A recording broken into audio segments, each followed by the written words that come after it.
आपने बड़े-बड़े रेस्टोरेंट और होटलों में मटन कौरमा खाया होगा, मगर जो देहाती इलाकों में मटन कौरमा बनाया जाता है, इससे ऐसा ज़ायक़ा आपको कहीं भी नहीं मिलेगा। बिल्कुल बेसिक मसालों के साथ और रवायती तरीके से बनाया जाने वाला मटन कौरमा उस्ताद सरफराज साहब, इनके हाथ का अपना ही एक ज़ायक़ा है। लोग बहुत पसंद करते हैं इनके हाथ के खाने। आज इनकी रेसिपी हम शेयर करेंगे मटन कौरमे की। ये 8 किलो गोश्त है मटन का और इसका हमने जो है ना देगी कौरमा तैयार करना है। इसकी मुकम्मल रेसिपी आपके साथ शेयर करेंगे। वीडियो को आपने शुरू से लेके एंड तक देखना है ताकि आपको अच्छे से समझ आ जाए रेसिपी की। तो सबसे पहले हमने 1 किलो प्याज, 1 किलो टमाटर, 1 पाव सब्ज़ मिर्च और अदरक इसमें डाल लिया है। लहसुन का इसमें हमने पानी शामिल करना है। इन तमाम चीज़ों को हमने मिक्स जो है ना करके ग्राइंड कर लेना है। अगर आप घर पे बना रहे हैं कम मिकदार में तो आप जो है ना जूसर ग्राइंडर से भी आप इसे मतलब कि मिक्स कर सकते हैं, ग्राइंड कर सकते हैं। ये लहसुन का पानी है। लहसुन को हावन दस्ते में कूट के उसका पानी निकाल लिया है, वो इसमें डाल दिया है अब। और अब इसे हमने जो है ना ग्राइंड करके इसकी ग्रेवी तैयार कर लेनी है। अगर आप घर पे बना रहे हैं तो आप इसे जूसर ग्राइंडर में भी बना सकते हैं। तो ये कुछ इस तरह से बेहतरीन सी इसकी ग्रेवी बन जाएगी। जैसे ही ग्रेवी तैयार हो जाएगी तो इसमें हमने 1 किलो दही शामिल कर देना है। आपके लिए आसानी की है ताकि आपको जो है ना रेसिपी की अच्छे से समझ आए, कोई लंबा चौड़ा इसमें वो नहीं किया। रेसिपी को बिल्कुल शॉर्ट किया है। अब इसे देग में शामिल करेंगे। इसमें कुछ जो है ना तेज़पात डाल दिए थे और इसके बाद इसमें 8 किलो ताज़ा जो है ना गोश्त डाल दिया है मटन का। इसके बाद हमने इसमें नमक डाल देना है।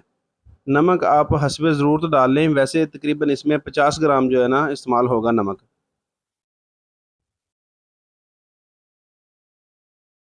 इसके साथ ही इसमें 1 किलो घी भी शामिल कर देना है। 8 केजी मटन के लिए 1 किलो घी जो है वो काफ़ी होगा। और 1 डब्बा इसमें आपने नेशनल का कौरमा मसाला डालना है। आप किसी भी अच्छी ब्रांड का इस्तेमाल कर सकते हैं। थोड़ा-सा इसमें पानी डालेंगे, पानी ज़्यादा नहीं डालना क्योंकि गोश्त जब पकाएँगे तो इसने अपना भी पानी छोड़ना होता है। तो जैसा कि हमने आपको पहले भी बताया कि आप बीफ पकाएँ या फिर मटन पकाएँ, आपने उसे मीडियम टू लो फ्लेम पे पकाना है। 20 से 25 मिनट में आपका गोश्त बिल्कुल टेंडर हो जाएगा। अगर आप चिकन पका रहे हैं तो आप उसे हाई फ्लेम पे पकाएँ, इंशाल्लाह टेस्ट उसका बेहतरीन बनेगा। थोड़ी-थोड़ी देर के बाद आप इसे हिलाते रहें ताकि आपका सालन जो है कौरमा वो नीचे ना लगे और इसके साथ ही आप गोश्त भी चेक कर लें कि गोश्त टेंडर हुआ है या नहीं। जब आपका गोश्त टेंडर हो जाएगा तो फिर आपने इसमें बाकी स्पाइसेस डालनी है। यहाँ पे कुटी हुई मिर्च डाल रहे हैं। तकरीबन कोई 40 ग्राम के करीब इसमें कुटी हुई मिर्च जाएगी। अगर आप चाहें तो नमक और मिर्च अपने हिसाब से डाल सकते हैं। अगर आप ज़्यादा डालना चाहें तो मिर्च आप ज़्यादा भी डाल सकते हैं इसमें। इसके बाद इसमें हल्दी जाएगी, कोई 50 ग्राम इसमें हल्दी जाएगी जिससे कलर जो है ना बेहतरीन सा इसका कौरमे का बनेगा। दूसरी साइड पे बीफ कौरमा तैयार हो रहा है जिसकी रेसिपी मैं पहले ही आपके साथ शेयर कर चुका हूँ। अगर आप देखना चाहें तो मेरे चैनल पे मौजूद है। गोश्त हमारा अच्छे से टेंडर हो चुका है।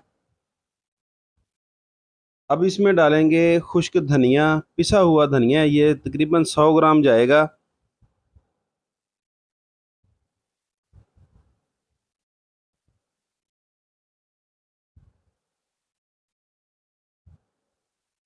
गरम मसाला आपने सबसे एंड में डालना होता है।